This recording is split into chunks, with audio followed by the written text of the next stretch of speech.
क्योंकि सारे जने मुखराली पीछे पड़ रहे हैं। इब्नू कह देना है कि विषय निवास में भी तो हो रहा है और भी जंगा हो रहा है, गनखरी जंगा और राम राम सारे ने मैं उतार गया कुसुम गोयत। और आजकल हरियाणा में एक मुद्दा चल रहा है मोखरा गांव का, सारे ने बेरा होगा, सारे ने सारी वीडियो भी देखी होगी। फिलहाल देखो मेरे गिले मेरे साइड में तो हम देख सको हो योगी शुक्राईनाथ जी बैठे हैं और बड़े मेहनत है और ओडे महापंचायत जो हुई थी उसमें गए थे, बहुत सारी चीजें इन्होंने ओडे देखी है, बहुत सारे खुलासे जो है इन्होंने करे हैं और भी जो ओडे मेहनत आए थे उन्होंने भी करे हैं। तो फिलहाल के कुछ आगे होया है वो इनते पूछांगे और इब आगे के करेंगे ये के इनकी आगे की रणनीति है। क्योंकि देखो धमकी भी दी गई है एक पत्रकार तय, चप्पल जूते मरान की भी बात जो हुई है, 20,000 रुपये देकर न वो भी बहुत सारे मामले आए हैं। तो फिलहाल सर से बात करेंगे। राम राम जी। राम राम बहन जी, राम राम। ठीक सो बिल्कुल टनाटन। अच्छा जी, मोखरा गांव का तो आपने सारा बेरा ही है कि कुछ हो रहा है, महापंचायत हुई थी उसके बारे में एक बात बता दो थोड़ा सा। बिल्कुल, आपके सभी दर्शकों को सर्वप्रथम शुभकामनाएं देता हूं कि आज आप जिस चैनल को देख रहे हैं उस चैनल की पूरी टीम श्री महायोगी कलाईनाथ जी महाराज, श्री दादा कालापीर जी महाराज के इस पवित्रतम मठ और तपोस्थल पर पहुंची। बहुत बहुत हृदय तल से शुभकामनाएं। आपने जो प्रश्न किया उसके जवाब में मैं यही कहूँगा कि हम लोगों ने पाखंड खंडनी पताका लहराते हुए पूरे हरियाणा प्रदेश और देश प्रदेश की ज्वलंत समस्या को ध्यान में रखते हुए पाखंड और आडंबर करके महायोगी गुरु गोरक्षनाथ जी महाराज, हाँ जी, और महावीर जहरवीर गोगाजी महाराज, हाँ जी, के एक धुने में एक पाखंड फैला करके एक औरत के द्वारा अपने आप को साध्वी घोषित करके स्वयंभू औरत ने एक शराब को धुने में भोग लगा करके या सिगरेटों को धुने के अंदर चढ़ा करके एक अंधविश्वास और ढोंग को बढ़ावा दे करके महायोगियों के ऊपर आक्षेप और पटाक्षेप लगाने का उसने काम किया। मैं समझता हूँ वो सरासर पाखंड था और वो काफ़ी सारे यूट्यूब चैनलों के साथ साँठ-गाँठ करके ये एक सजाया गया मंच था, ये एक पाखंड का पिटारा था, हाँ। जिसकी आज पोल खुल गई, हाँ। और मैं समझता हूँ कि महापंचायत भी हमने इसी लक्ष्य को लेकर के की थी कि ये पाखंड कहीं इस देश को खोखला ना करे और ये पाखंड देश की रीढ़ को तोड़ने का काम ना करे और ये पाखंड धराशायी हो। तो महापंचायत के अंदर हम पूरे हरियाणा प्रदेश से हज़ारों लोग उपस्थित थे। हाँ जी। हरियाणा प्रदेश के प्रबुद्ध वर्ग ने वहाँ महापंचायत के अंदर हम लोग सभी उपस्थित थे। हमने ये फैसला लिया कि भी हम इस पर हम क्या फैसला लें।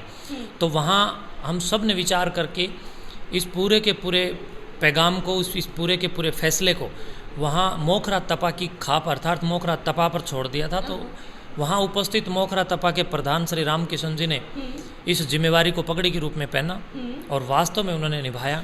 और उन्होंने कहा कि अब ये प्रेरणा हमें इस महापंचायत से मिली है कि हम पाखंड को यहाँ से उखाड़ कर फेंकें। हम उस महिला के विरोधी नहीं हैं, आज भी नहीं है, उस बहन जी के विरोधी हम नहीं हैं। बहन जी वहाँ रहें, हमें कोई दिक्कत थोड़ी ना, कभी नहीं हो सकती। वहाँ चाहे 500 और ऐसी महिलाओं को ला करके वो रखें, हमें क्या दिक्कत है। हाँ। लेकिन देश के अंदर किसी भी भूभाग पर कोई भी व्यक्ति या कोई स्त्री या पुरुष कोई भी हो, अगर कोई पाखंड फैलाएगा, कोई गुरु गोरक्षनाथ जी महाराज को बदनाम करने का षड्यंत्र करेगा या जहरवीर गोगा जी के नाम पर या सबल सिंह बावरी के नाम पर या किसी भी महापुरुष के नाम पर, हाँ। मैं समझता हूँ कि धुने के अंदर हमारे पूजन स्थल के ऊपर सिगरेट, बीड़ी, सुल्फा, अफीम, चरस, भांग, हेरोइन, गांजा और शराब का भोग लगवाने का प्रयत्न और प्रयास करेगा तो इस प्रकार की कुंठित मानसिकता को हम, मैं समझता हूँ कि इस प्रकार से स्वतंत्र नहीं छोड़ेंगे। उस मानसिकता को हम लोग उसके फन को कुचलने का कार्य करेंगे और इसी हेतु हमने वो महापंचायत की और वो हमारी सार्थक रही। अच्छा जी, उसके बाद वीडियो भी वायरल हुई, एक पत्रकार को भी धमकी दी गई, आपने भी सुनी होगी शायद वो वीडियो। देखिए, वीडियो वगैरह सुनने के लिए मेरे पास इतना समय नहीं होता है, मैं बड़ा व्यस्त था और आज भी मैं सारे दिन बड़ा व्यस्त था शासनिक प्रशासनिक कार्यों में। और अभी मैं आया था थोड़ी बार पहले, आके मैंने केवल स्नान किया। मेरे पास काफ़ी फ़ोन आए हैं, काफ़ी पत्रकारों के, एक कैथल से एक मंजीत पत्रकार का भी आज फ़ोन आया था। अच्छा जी। एक महेंद्रगढ़ से पत्रकार का फ़ोन आया, एक तोसाम से पत्रकार का फ़ोन आया। हाँ जी। एक कोई महिला पत्रकार को भी उन लोगों ने आज वहाँ पर काफ़ी बदतमीजी के साथ वो लोग पेश आए। तो काफ़ी पत्रकारों के फ़ोन आए, उन्होंने कहा कि इन्होंने तो हमें भी मारने तक का षड्यंत्र किया। एक ग्राउंड मीडिया पत्रकार, ग्राउंड मीडिया का एक जो चैनल है उसका आप एक पत्रकार अजय भारद्वाज, उनको मारने का, महिलाओं के द्वारा पिटवाने का, हाँ। काफ़ी महिलाओं को वहाँ पर एकत्रित करके एक षड्यंत्र रचा गया। उस षड्यंत्र का स्टिंग ऑपरेशन उसी भीड़ में उपस्थित एक पत्रकार साथी ने किया और वो जब स्टिंग हुआ उसके बाद में पता चला कि ये कितनी बड़ी षड्यंत्रकारी औरत है।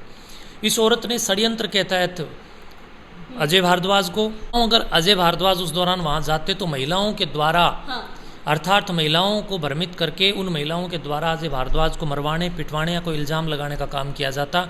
ईश्वर अच्छे, धार्मिक और श्रेष्ठतम व्यक्ति के कर्तव्यों को देखते हुए अर्थात उसके कर्तव्य पालना की स्थिति में जब व्यक्ति चलता है तो उसकी रक्षा स्वयं ईश्वर करता है। महायोगी गुरु गोरक्षनाथ जी महाराज, जहारवीर गोगा जी महाराज और सभी महापुरुषों की असीम अनुकंपा से, ईश्वर की दया से अजय भारद्वाज वहाँ नहीं पहुँचे तो उनकी रक्षा हुई।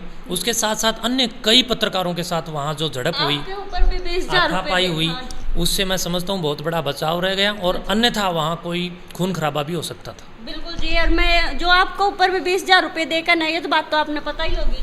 हाँ, मैंने ये भी सुना है कि 20,000 रुपये में एक सस्ता सा, एक छोटा सा एक प्लान उन लोगों ने तैयार किया, क्योंकि मैं समझता हूँ कि इतनी औकात है उन लोगों की। उन लोगों ने मोखरा गांव के एक युवक जो कि पवन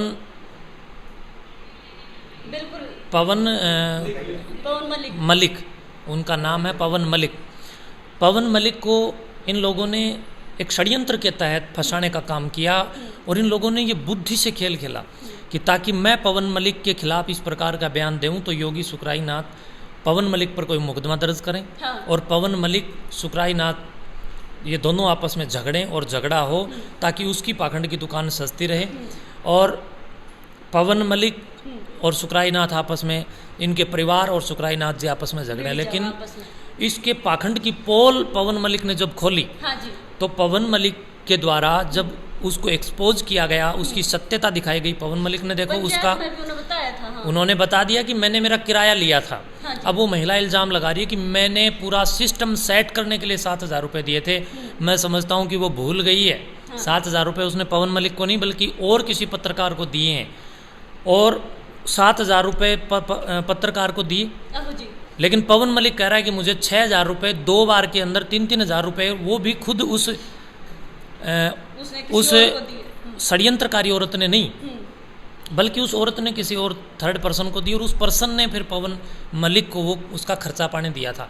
7,000 रुपये किसी और पत्रकार को अपने पक्ष में प्रचार करवा करके इस पूरे गोरक्षनाथ जी के नाम पर शराब चढ़ाने के प्रोपगंडे को झाड़े के रूप में प्रकाशित करने के एजेंडे से इन लोगों ने दिए और वो भूल में कहीं न कहीं पवन मलिक का नाम उनके मुख से निकल गया और वो स्वयं अपने ही जाल में फंस गई और ये षड्यंत्र आज समाज के सामने आ गया और उसकी दुकानदारी बंद हो गई। अच्छा जी, क्या लगा आपने? देखो आपने पाछा सी नशे के खिलाफ इतना कति पाछे पढ़ लिए थे, जो आदमी नशा कर रहे हैं या नशे की दुकान कर रहे हैं, क्या लगा जो ये एक अकेली मोखरा गांव में तो ना है यह दुकान, बहुत सारी जगह पर हरियाणा में हर 10 कदम की दूरी पे मिल जाएगी। ये सारिया ने भी उठान में कामयाब हो चुके।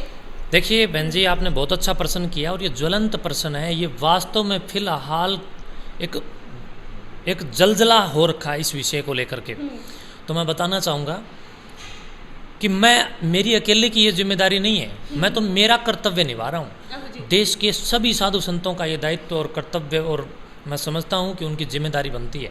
जितना मेरा दायित्व, कर्तव्य और जिम्मेदारी है मैं निर्वहन कर रहा हूँ, बाकी सब भी लगें अपनी अपनी कर्तव्यनिष्ठता के साथ वो आगे बढ़ें तो ये पाखंड जड़मूल से नष्ट होगा। अन्यथा मैं मेरा कर्तव्य तो निभाता ही रहूँगा, बेशक इसका परिणाम जो कुछ भी। एक और बात मैं पूछना चाहूंगी, क्योंकि सारे जने मुखराली पाछा पढ़ रहे हैं, इब्नू कह देना है कि भी सैनीवास में भी तो हो रहा है और भी जंगा हो रहा है, गनखरी जंगा हो रहा है। देखिए मैंने मेरी कुछ स्टडी की है सैनीवास पर। सैनीवास वाले जो भगत जी हैं या जो भी हैं, देखो मैं उनको जानता नहीं हूँ, वो एक ट्रक ड्राइवर हैं, जहाँ तक मेरा अध्ययन उनके ऊपर हुआ है। वो ना तो शराब कहीं धुने में चढ़ा रहे, ये उनकी पहली अच्छी बात है और इस अच्छी बात के लिए मैं उनको शुभकामनाएं दे रहा हूँ जो जनता को नशाखोरी की ओर नहीं बढ़ा रहे। अच्छा जी। दूसरी बात, मेरे अध्ययन में ये आया है कि सैनीवास वाले ना किसी भी प्रकार से सिगरेट, सुल्फा, गांजा, हेरोइन, चरस, भांग या कोई तम्बाकू इस प्रकार की पाखंडी तंत्र की ओर या इस प्रकार की नशीली वस्तुओं की ओर जनता को बरगला नहीं रहे। सैनीवास वाले क्या कर रहे हैं इसके लिए मैं स्टडी कर रहा हूँ, अध्ययन कर रहा हूँ। अगर मेरी नज़र में वो कहीं गलत साबित मेरे को लगे, कहीं उनमें कोई पाखंड लगा तो मैं ज़रूर विरोध करूँगा। अन्यथा सैनीवास वाला अगर अच्छाई का काम कर रहा है तो मैं कैमरे पर ये कह रहा हूँ, अगर उन्होंने कोई अच्छा काम अगर वो कर रहे हैं तो मैं महंत सुखराई नाथ योगी सैनीवास वाले जो वो लगे हुए हैं भगत जी या जो क्या नाम सत्यनारायण जी, मैं उनका साथ दूंगा, उनके अच्छे कामों में उनका साथ दूंगा। अगर वो कुछ गलत कर रहे हैं तो उनका विरोध करूँगा। अच्छा जी आगे की रणनीति आपकी नूर बता दो। हमारी रणनीति जो है वो भविष्य की गर्भ में है, और आप देखेंगे जो रणनीति होगी वो लाइव होगी, साथ की साथ होगी। अगर मैंने मेरी रणनीति पहले ही कैमरे पर बता दी तो वो रणनीति मुझे लगता है धराशायी हो जाएगी। वो समझता हूँ कि कहीं ना कहीं धराशायी हो जाएगी। दर्शकों ने क्या संदेश देना चाहूँ? मैं आपके सभी चैनलों, आपके चैनल कुसुम गोये चैनल के सभी दर्शकों को संदेश देना चाहूँगा, अपील करना चाहूँगा कि प्रिय बंधुओं, यदि आप मुझे देश के किसी भी कोने में बैठे हुए देख रहे हो तो देश भारत, अखंड भारत के किसी भी क्षेत्र या किसी भी कोने में कोई पाखंड, आडंबर, ढोंग या महायोगी गोरक्षनाथ जी या गोगा जी महाराज, हनुमान जी महाराज या अन्य कोई महापुरुष के नाम पर अगर कोई शराब चढ़वाना, सिगरेट चढ़वाना और कोई नशीली वस्तुओं की और समाज को आकर्षित करने की कोशिश कर रहा हो तो ऐसे झूठी चौकी लगाने वालों के खिलाफ पुलिस चौकी में जाइए और मुकदमा दर्ज करवाइए। पाखंड और अंधविश्वास फैलाना कानूनी जुर्म है। ऐसे जुर्म के खिलाफ आवाज़ उठाइए, डरिए मत, संघर्ष कीजिए, ये राष्ट्र अपनाए, राष्ट्र साधना कीजिए। इस देश के प्रति अपनी जिम्मेवारी बनती है और मैं समझता हूँ उन जिम्मेवारियों के प्रति हमें खरा रहना चाहिए। बिल्कुल। और सुखदेव महाराज जी भी बैठे हैं, ये भी कुछ कहना चाहते हैं, तो सर तभी पूछेंगे। सर राम राम।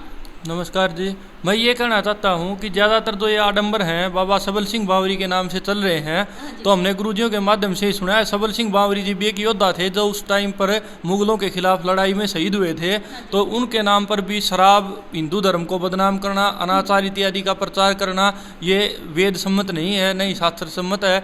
तो पहले आप जो जिन देवताओं को आप शराब का भोग लगा रहे हैं उनके इतिहास पर गौर कीजिए, जानिए वो क्या करते थे।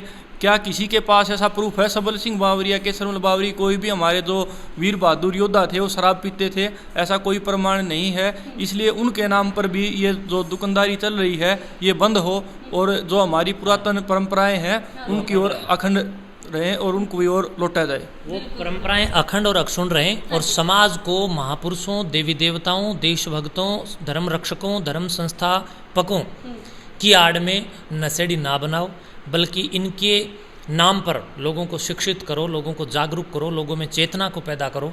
और मैं समझता हूँ राष्ट्र रक्षण के विषय को लक्ष्य बना करके समाज को प्रेरित करें, नशेड़ी बनाकर नहीं। बिल्कुल। देखो भाई, ये थे योगी सुखराय नाथ और इन्होंने अपनी बात बताई है। इनकी बात सुनकर न तारा के कुछ कहना है वो तो तुम कमेंट में बता दियो, लेकिन टेम बताओगा कि भाई जिस तरीके से ये नशा का पाछा पड़े हुए थे उस तरीके से जो भी लोग अपने समाज में जिस भी तरीके से पाखंड फैला रहे हैं उन्होंने भी उखाड़ के फेंकने का काम जो कर पाएंगे भविष्य में, मतलब या फिर नहीं हो तो टेम बताओगा। फिलहाल वीडियो ने शेयर कर दियो, अपनी राय कमेंट में बता दियो। मैं फिर मिलूंगी तब किसी और सेलिब्रिटी गल है, तब तक के लिए मैंने दे दो इजाजत। राम राम।